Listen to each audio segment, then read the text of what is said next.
Oh, mahal, saan ka galing? Galing ako sa doktor, mahal. Nagpa-check up ako. Oh, anong sabi? Malala na daw yung damage sa kidney ko, mahal. Kailangan ko na maoperahan. Kung hindi, alam mo na. Mahal, may savings pa tayo. Gamitin natin yan para maoperahan ka na agad. Hindi ganun kadali yun, mahal. Kailangan daw may mag-donate ng kidney sa akin. Ha? O, edi kunin mo yung sa akin, mahal. Kaya ko pa naman mabuhay ng isa lang kidney ko. Sure ka ba? I love you, mahal. Alam mo namang gagawin ko lahat, maging okay ka lang, di ba? Congrats po, ma'am, sir. Successful po yung operation yung dalawa. Salamat, Dok. Mahal, narinig mo ba yun? Okay ka na. Mabubuhay pa ako ng matagal, mahal. Salamat sa'yo. Mahal, nilutuan kita ng paborito mo para agad ka lang gumaling. Hoy, mahal, sino kausap mo? Ha? Wala to, mahal. Kaklase ko lang dati to. Kinakamusta lang ako. O sige, kain na tayo. Mahal, okay ka lang? Oo, tara, kain na tayo. Mahal, Nakakagalaw na ako ng maayos, oh. Di na sumasakit yung tahi. aba, Baka magulat ako, nakakatakbo ka na rin. mahal, aalis pala ako mamaya. Kasama ko yung dati kong kaklase. Celebration lang kasi gumaling na ako. Pwede ba akong sumama? Ha? Wag na, mahal, baka mapano ka pa. Magpahinga ka na lang dito sa bahay, ha? Mahal, mag-ingat ka dun, ha? Mahal, alis na ako, ha? Yung cellphone mo.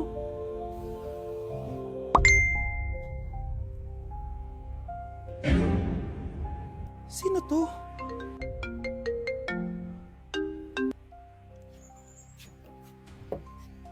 Hala, cellphone ko. Hello babe, papunta ka na ba? Miss na kita. Mahal, naiwan ko yung cellphone ko. Walang yaka. May kabit ka?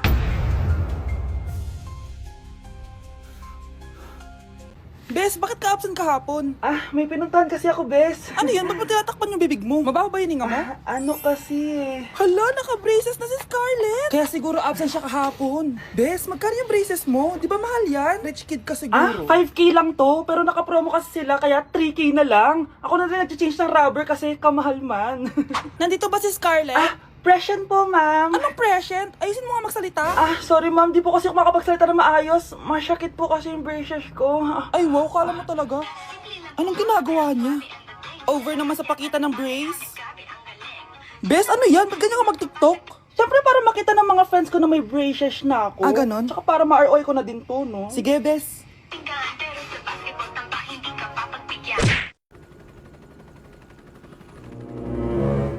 OMG, grabe yung baha, oh. For sure, marami naman nakurakot si Dad. Paldo. Oh, Cheska, ba't ang aga mo? Di ba traffic kasi baha? Ay, opo, ma'am. Baha nga po eh. Kaya pinag-helicopter na ako ni Daddy para safe ako. Kawawa nga po yung mga tao eh. Wow, sana all. Yes, Daddy?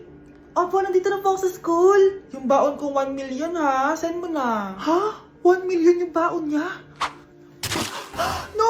Binasa mo yung Chanel bag ko! Sorry, Cheska. Alam mo ba kung magkano to, ha? 600,000 to! Mas mahal pa to sa bahay nyo! Napakamahal naman yan. Whatever. Papabili na lang ulit ako. Salamat ka, mabait ako. Nahiya naman tong 300 peso na bag ko. Be, tara sa kantin. Nag-crave ako ng siomay tsaka ng kwek-kwek. Tara. Pwede bang sa Wolfgang na lang tayo mag-lunch? Hindi kasi ako sanay sa mumurahing pagkain. Be, anong kala mo sa akin? Anak ng CEO? Ano ba yan? Hindi ba kayo binibigyan ng allowance ng daddy nyo? Ako na nga lang. Hindi ka naman ganyan dati. Okay, class. Si Cheska na ang bago nating treasurer. Ma'am, wag si Cheska. Kukurakutin niya lang yung class funds natin. Parang tatay niya. Flood control, ayaw. Gastos, gusto. Kaya mayaman si Cheska kasi korap ang pamilya niya. Ang laki ng tax na binabayaran ko. Sa Disney Princess pala natin napupunta lahat. Habang kami, binabaha na dito. Ikaw pa helicopter lang. Wow, napaka-lavish mo naman. Tsaka, pera muna ako nito Chanel bag mo ha. May ambag din ako dito, no?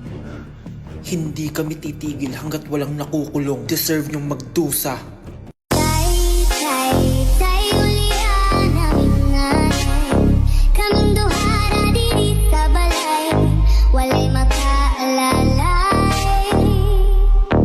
Anak, nakita mo ba yung cellphone ng tatay mo? Nilagay ko dun sa loob ng kabaong niya bago siya ilibing. Ba't mo naman ginawa yun, anak? May mga importante laman doon. Baka sakaling buhay pa siya para matawagan niya ako. Ay, Diyos ko talaga tong batang to.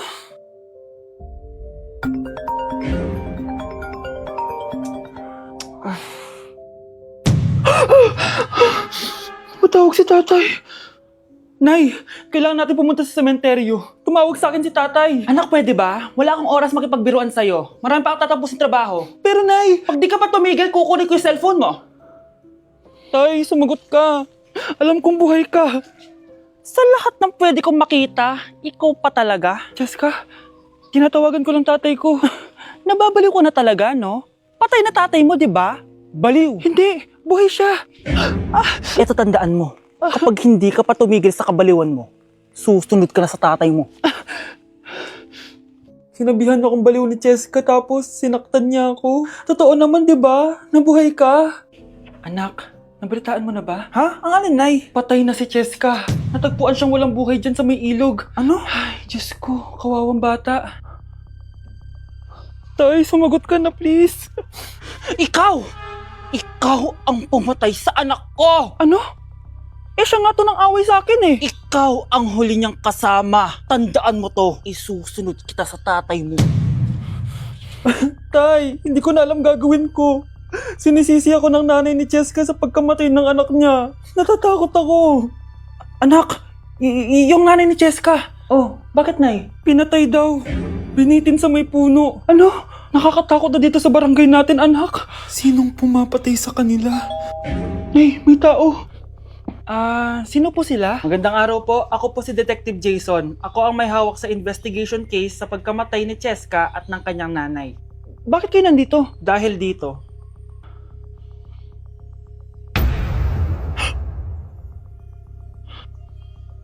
Nay, ikaw pumatay sa kanila? Oo, anak. Narinig ko lahat ng mga sumbong mo sa tatay mo. Cellphone ni tatay. Pinangako ko sa tatay mo bago siya mamatay na poprotektahan kita. Kahit makapatay man ako ng tao. Sumama ka sa akin, ma'am, para ma-interview ka namin. Tandaan mo to, anak. Kahit nasa kulungan ako, poprotektahan kita. Tumawag ka lang. Hindi mo talaga ako love. Hindi, ma-joke lang. Hindi mo talaga ako love. Patingin. Love mo ko. Yeah. Bakit di mo ko love?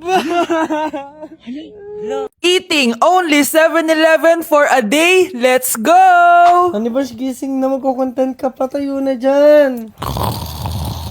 Ala. Good morning guys! So, ginising ako agad nga ni Bunch. 11 a.m. na. So, magbe-breakfast tayo. Alam niyo na kung saan. Papunta na kami. And yung 7-Eleven dito guys, sobrang layo. Like, sa kabilang barangay pa. Hulaan niyo kung nasan ako. Nasa isang branch ako na binigay sa akin ni Daddy. Thank you, taxpayers! Wow, ang daming choices, oh. Umagang-umaga, samgyup sa lagad. Ano yan? Balik mo yan. Ano na naman to? Bayaran mo to Sabi di ba breakfast lang? Parang mag-fiesta na tayo dito eh. Let's eat! So, itry na natin tong spam musubi. Yan. Mas masarap yung sa Japan, pero masarap din naman to. Meron tayong samgyupsal. Oh! Baho Wow, ah. Next is lasagna! Favorite ko yan. Masarap siya, guys. Muntikan ko na makalimutan itong matcha latte from Chingu. Hindi ko siya gusto. Parang lasang artificial. Sarap niya! Two types of people. Ubus namin. Baka sabihin niyo hindi namin inubos. It's lunchtime, guys! So, kakain na naman tayo. Bosh, gusto ko ng pad thai. Hindi po, ate! Kaya nga 24 hours 7-Eleven challenge. May kinikrave na akong ibang pagkain, pero 7-Eleven pa rin tayo, guys. Malay mo may pad thai sa 7-Eleven. 7-Eleven. Let's go! Excited na akong kumain. So, nandito na tayo sa second branch ni Daddy. Yes, kung di tatanong guys, contractor po yung tatay ko. Tara. Wow, parang ang sarap nito. Ano na naman to? Bakit ang dami na naman? Ate yung kinuha ko kasi patay gutom ako. Water check. Mountain Dew Zero check. Another mukbang. 100 kilo challenge. Tinahin natin tong Gogi Mandu. Ganito yung tsura niya, parang siyang siomay. Sarap! Dito ko lang to natitikman. Wow, ang daming laman. Liempo. Sa akin, chicken. Kimchi rice talaga? Bumili din pala ako ng laing. Laing.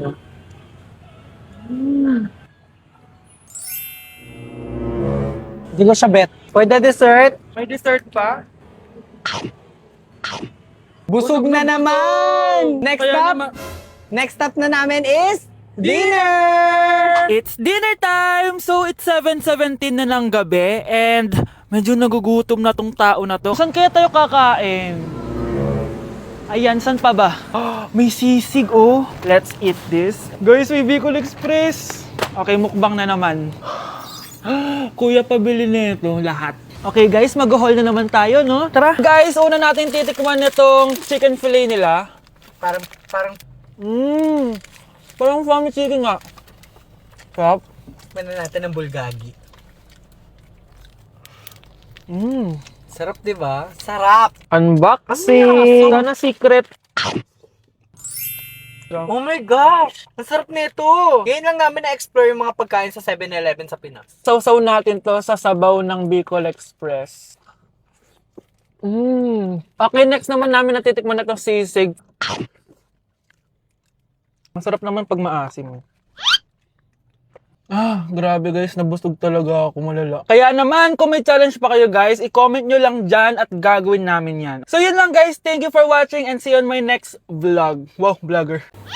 Charan! May mag-uulam na naman ng itlog at sardinas for a month. So bumili ako ng iPhone 17 Pro. Sana all naka-iPhone 17. Yes guys, hindi po ako anak ng contractor. Galing po to sa pinaghirapan ko. Hindi po to galing sa nakaw. Ano? Ang ganda. Okay na.